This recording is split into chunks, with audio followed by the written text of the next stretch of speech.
mother, if my daughter can't come to Christmas, she can explain to the whole family why half of us stopped showing up. My daughter Lux is 7 months old. My younger brother Callum lost his wife Nadia during delivery complications 2 years ago. Their son Arlo survived. Callum raised him alone from my parents' house. When I told my family I was pregnant, the room went quiet. Mom pulled me into the kitchen and said, "Be careful how you share this around Callum. He's still not okay." I understood. Then Mom asked me not to talk about the pregnancy at Sunday dinners. Callum had just started therapy and she didn't want to set him back. Then don't mention the baby shower in front of him. Then maybe stop bringing Rhett to family things. Seeing a couple is hard for him right now. Each request ended the same way. You know what he lost? When Lux was born, I sent a photo to the family group chat. Mom deleted it within minutes. She'd made herself admin months ago. I hadn't noticed. She called saying Callum saw it before she could remove it and had a panic attack. I asked if I could visit him. She said absolutely not. His therapist recommended no exposure to newborns. My parents met Lux once. Mom came alone for 40 minutes while Dad stayed in the car with back pain. I saw him walk to the mailbox fine through the window. After that, the rule set in. Family dinners, holidays, birthdays. I could come. Lux could not. Mom said Callum was making real progress and couldn't afford a setback. She said his therapist used the word fragile. 7 months.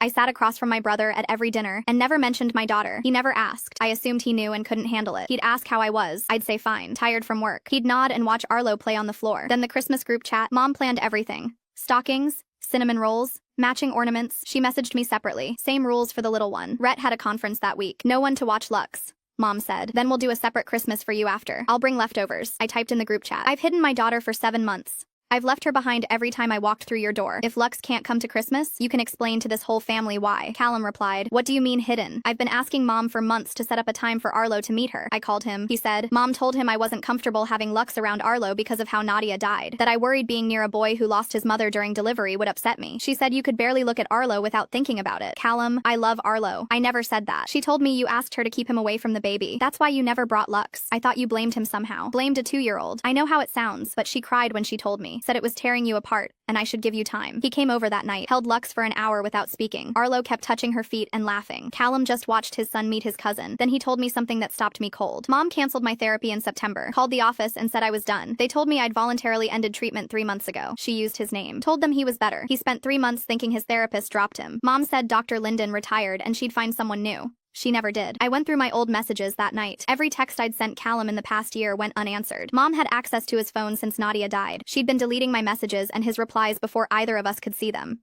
She built a wall between us out of things we never said. Christmas morning, Callum brought Arlo to my house. We made pancakes. Lux sat in her high chair and Arlo put a bow on her head and shrieked. Mom called at noon asking where Callum was. He answered on speaker. "I'm at my sister's house watching our kids meet for the first time. Because of you." She said he was being manipulated. He said, "You canceled my therapy, Mom." She hung up. Dad called that evening, not to apologize, to ask if Callum was still planning to mow the lawn on Tuesday.